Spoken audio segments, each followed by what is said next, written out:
Today, two Decent Blokes.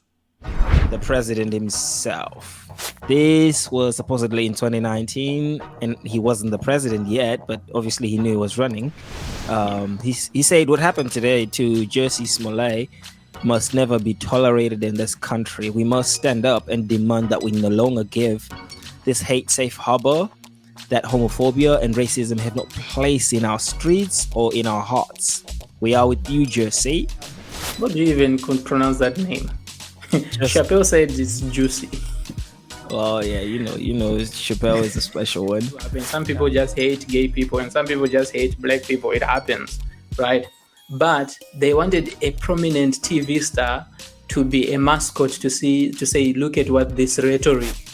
They gave them, Jussie gave them what they wanted for a long time, and they couldn't wait. They jumped on their Twitter and started the tweeting. Bandwagon effect here. Check the mic and make sure it sound right, boys.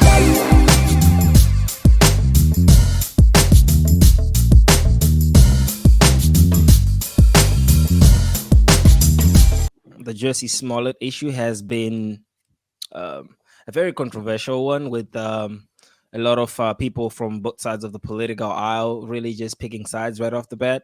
The evidence for it was pretty shaky, if we were to be honest, but it was non-existent. But the tribalism in this country at least allows or creates an environment for stories like these to actually be taken seriously than they would have been in a different time or different environment. So starting off, the tweet storm, we are gonna pick the president himself, Mr. Joe Biden. Okay, so this was supposedly in 2019, and he wasn't the president yet, but obviously he knew he was running. He said what happened today to Jussie Smollete must never be tolerated in this country. We must stand up and demand that we no longer give this hate safe harbor, that homophobia and racism have no place in our streets or in our hearts. We are with you, Jussie. And what do you even pronounce that name? Chappelle said it's juicy. Well, yeah, you know, Chappelle is a special one. But yeah, so I mean, and to give you some context, Jussie Smollete is gay, so he likes and black, and he's black. So as far as those issues go, he has all the minority, cards. Ticks all the boxes, so he can easily be thought of as a victim, and whatever he says in today's political climate, people are less likely to question it, even if it doesn't be believed. Yes. So, I mean, it even comes into play with the inconsistencies that we've seen, and actually the consistent messaging of believe, let's say, all women. It's not really being said in this case, but there is a case of you have to believe victims, or you run the risk of actually being thought of as someone that's either invalidating the experience or actually denying their existence in some way, or voicing any criticism means that you actually hate them. You're a bigot, and so yeah. And here's the thing about these kinds of tweets that we are going to read about what prominent politicians in the United States said about the alleged attack. Nobody waited to see where the police investigation was going to lead, because they had gotten exactly what they wanted: a mascot, something to point at, to say, look at what this current administration in our country in full flesh. Yeah, in full flesh, because they were so starved of actual cases where racism and maybe homophobia are demonstrable. Not saying that those things don't happen. Don't exist, exactly. Or they don't exist. They do exist. They do happen. Some people just hate gay people, and some people just hate black people. It happens, right?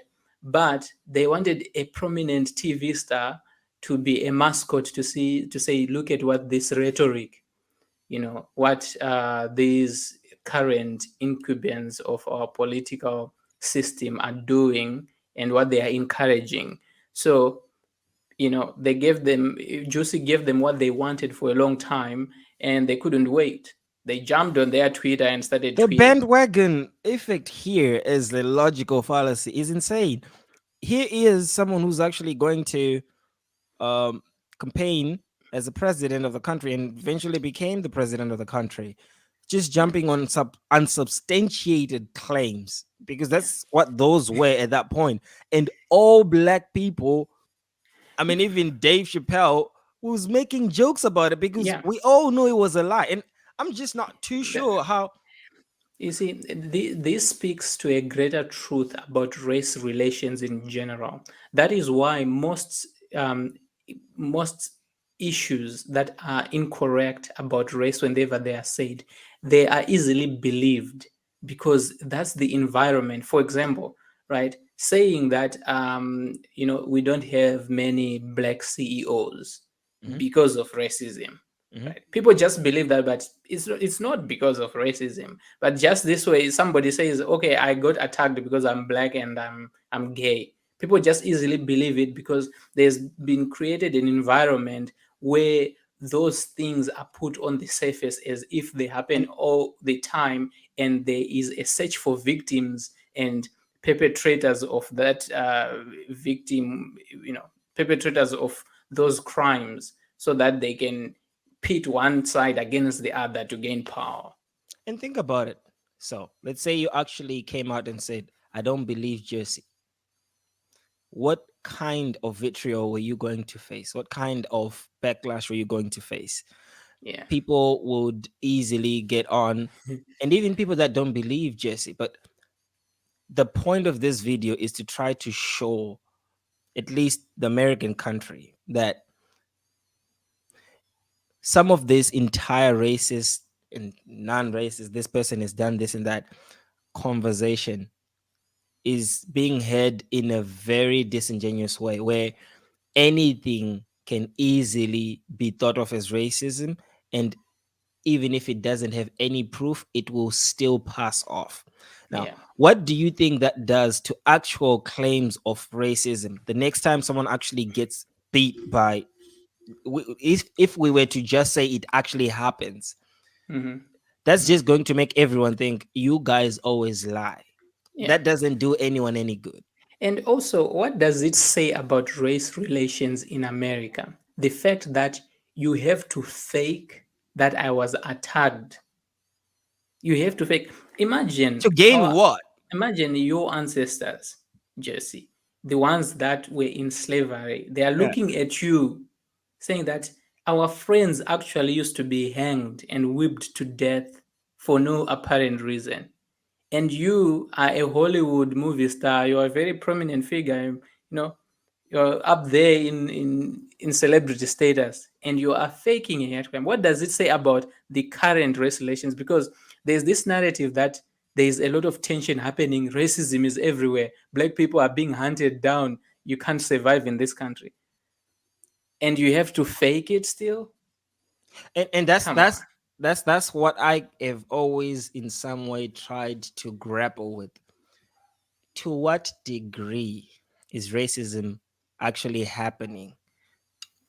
Because if you have to manufacture it, it means it's not necessarily as Yeah. present as it should be. Otherwise, our ancestors, like you just mentioned, they did not need to stage anything because it was actually there. Yeah. Artificial And supply. it's very sad that in a world like today that you have to go so far or go through so much trouble. I mean, think about it. This man lied to the FBI. It's Yeah. not like he's just talking about, oh, you know what? I think something The happened with these cast courage. members and it's like a rumor. Like he actually had to lie to the police, the FBI, and the entire country You know, just so that to it gain what? Seriously. you know what do you mean? So there's this quote that I love by Thomas Sowell that says, "Racism is not dead, but is kept on life support by people who use it for an excuse." Mhm. This is just a glaring example of keeping racism on life support. But let's move on. Let's read another tweet. Okay. So this is from the current vice president. She tweeted during that time. I think she was still campaigning to be president too. at that time.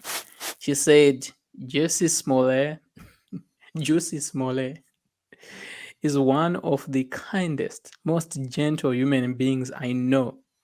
I am praying for his quick recovery. This was an attempted modern day lynching. No one should have to fear for their life because of their sexuality or color of their skin. We must confront this hate. Now, I agree that nobody should be, walking in fear because of their sexuality and the color of their skin. People should, be free. But I have a question for you, Dumi, about Mhm. this. She said, I am praying for his quick recovery. Do you think she prayed? She did. Why not? I mean, she said she will. And she said she is doing it, actually, not she will. Even if she is, well, we can say she was lied to. But you see, that's not really the case. Because if you really think about it this way, right? Well, you can be lied to, you can be duped, and so on. But the things that you are susceptible to be duped, there are things that you are already kind of leaning into. Mhm. Like, for example, maintaining a healthy level of skepticism is always good. They call it healthy for a reason. Yeah, yeah. So you cannot just, especially if you are a prominent member of of government, you're a powerful person, you cannot just rush to say this is racist, this is homophobic, and so on, because your voice has weight. You are You going have to a influence responsibility. people. Yeah. You have a Well, responsibility to. no, they understand it because they always say we don't want people to speak on campuses because they will They will sway cause your this opinion. and that or whatever. So they do understand it. They just don't care about it Yeah. if they are the ones doing it and So misleading you. But anyway, I wanted to ask you something. Sorry to kind of cut you off because I wanted to pick out the logical fallacies in her entire tweet. You, the glaring thing for me, first of all, is just how emotion filled her yeah, language is. he's And one of the kindest, most gentle human beings I know. So you don't want any trouble to fall on someone who is the kindest and the no, most and gentle human besides, being. so there's an ad hominem. I don't know what the name would be, but this would be the opposite of it, where you are an ad hominem. For people who might not know what that means, it means you're not attacking a person when you're talking to them. Sorry, you're not attacking their argument, you're attacking them as a person. So if I say, I think all women are lazy, let's just say that's what I said. I'm not saying that per se, but let's say I say something like that. Instead of, let's say, if I'm talking to someone else, for them to come and say, what is your evidence for that argument? Or I think your argument is not true because of A, B, C, D evidence. They are dealing with my argument, then have not addressed me in any way. But if I say something like that, then if I say all women are lazy and someone comes and says, but you yourself are very lazy too, they have not in any way addressed what I've said, but they've just attacked me as a person in order to invalidate my argument. So, an opposite of an ad hominem would, at least in my humble opinion, be where you are going to not address whatever the issue we're talking about, but you're going to actually speak, highly of someone in order to maybe in some way help their case for the Mm, argument they're making, to saying yeah, there's no way Jersey is lying, or you have to believe Jesse, or you have to be sympathetic to Jesse's argument or whatever story he has because he's a nice person. yeah, he's Again, the kindest. we As you don't said. care whether he's nice or whether he's rude. Is what he's saying the truth or not? Yeah, yeah. And I think, you see, I can sympathize with them being lied to and being, but they fell into this trap because they were looking for these things. They continuously say it's happening, and now they have their evidence. It's almost like when some researchers, they are looking for data to support whatever they already believe. Confirmation bias. Confirmation bias. This That's what is happened here. Classic. exactly, yeah. Eh, So another one I'll read from Sanders, Bernie Sanders. mhm. He said, the racist and homophobic attack on Jussie Smollett is a horrific instance of the surging hostility toward minorities around the country. We must come together to eradicate all forms of bigotry and violence. Benny, come on, mate. Listen.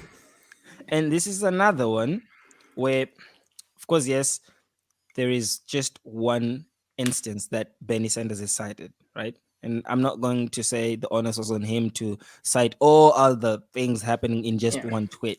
You said it's a general trend that there is an attack on minorities. Is that true? You know, here's the thing now.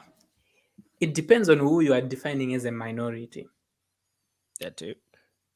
But it's But a hasty generalization for at the end yeah, of it. for the purposes of his tweet, I mean, he just means that white people are attacking non-white people, and by white people, he just means Caucasian people of European descent to some extent.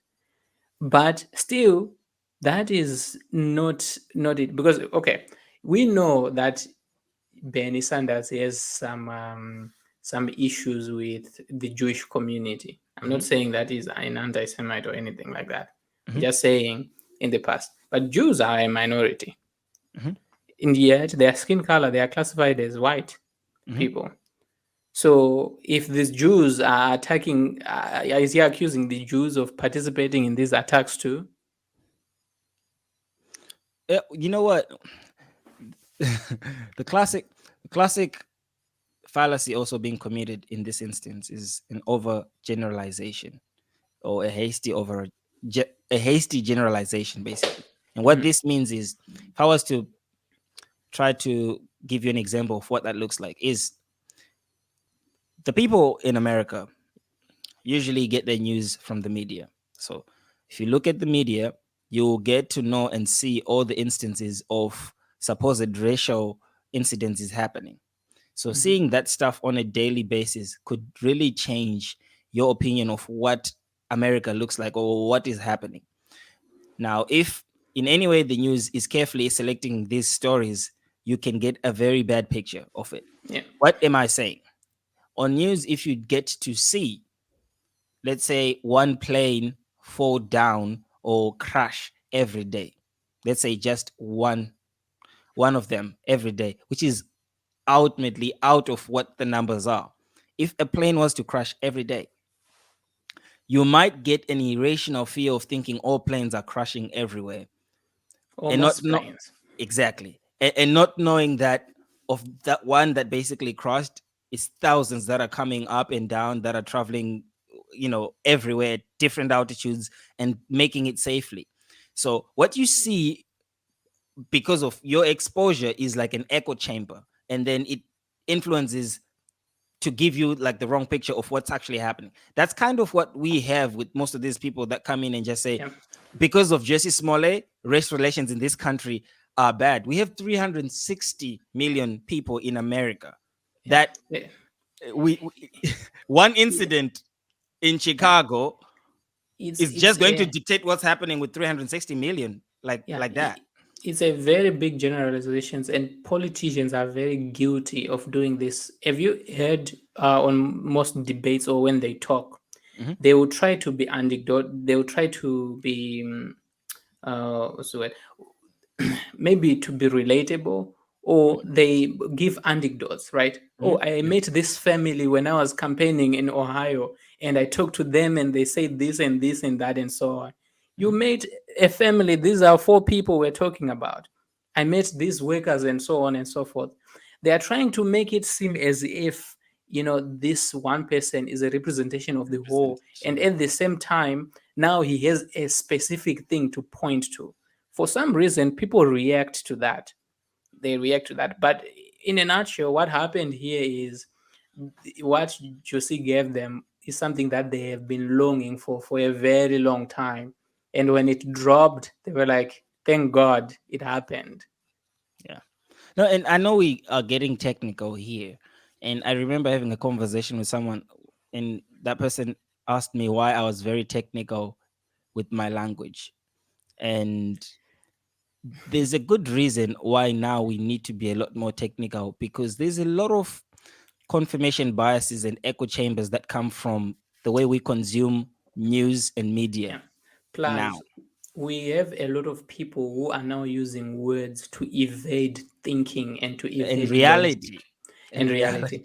That's why, like, there's a complaint that people are making up words or changing the meanings of words. That's why now you cannot call homeless people homeless anymore. You call them something else, just so that the real issues are not exposed. You cannot call this that. You cannot all these things. So if words don't mean anything, we cannot have a conversation. That is why It's before important you to be even technical, yeah. yeah. And I was And gonna say this to support your point. I heard yesterday that in California they're actually trying to introduce it should be woke mathematics, what is where that? they're saying, the way we do mathematics right now is discriminatory, and it doesn't really allow certain people to Oh basically my thrive in that god. area. So we are going to try to, work as far as the curriculums go to actually switch things around so that Ah, it's inclusive and this and that. And I'm just like, the I mean, hallmark or the can benchmark of is reasoning and logic is math and STEM. is How there do you? anything more condescending and even racist? Like Well, seriously. so I'm just supporting your Okay, point that you know, that's this is yeah. happening. To those people who say let's change the standard and so on, would they be okay to lower the hoop for the NBA No, they're not. for the other guys who are not black and big and tall like LeBron so that they can also dunk? Would they be okay with that? Or to reduce the distance from the pitcher to the one who's batting? Would they be okay with that? They Nobody ultimately would. get there. No, they ultimately will go there. Most of the things that are being suggested now, before things we used to laugh at and be like, no Yeah. way. Yeah, that's the sad reality. But that's just ridiculous. You see, you cannot lower standards for people and think that that is helping them. For all those people, I think they have families. If they have kids, you cannot say, you know what, for my kid, I think he can just do whatever and be whatever. There are not going to be any standard. I mean, if he has difficulties getting up at 6 a.m. so he can, have breakfast and go to school, he likes getting up at 8. Let's just go to the headmaster and tell the headmaster to start school at 9 instead. You I, see that nowhere. That is why I always say the policies that get advocated for minorities in general and to black people in America in particular, they've been advocated for and applied in many other cultures and countries in different times, and they never worked. they've never worked out. They never worked, not even once, but they still do them. Now, they still advocate for them. Woke mathematics. There's just mathematics. Just teach people mathematics. Yeah. No, I know we can talk about all sorts of things, but this Jussie Smollete issue has at least been, I won't say concluded, but at least you can kind of see the direction it has gone. Everybody is at least convinced. I'm yet to see or hear someone say that this is an unfair trial and our justice system is not working well in this instance. Well, Josie, this is a message to you. Don't beat yourself over it. So that was the video, guys. Comment, like, share, subscribe, and we'll see you in the next video. Shona Kings, we out. Peace.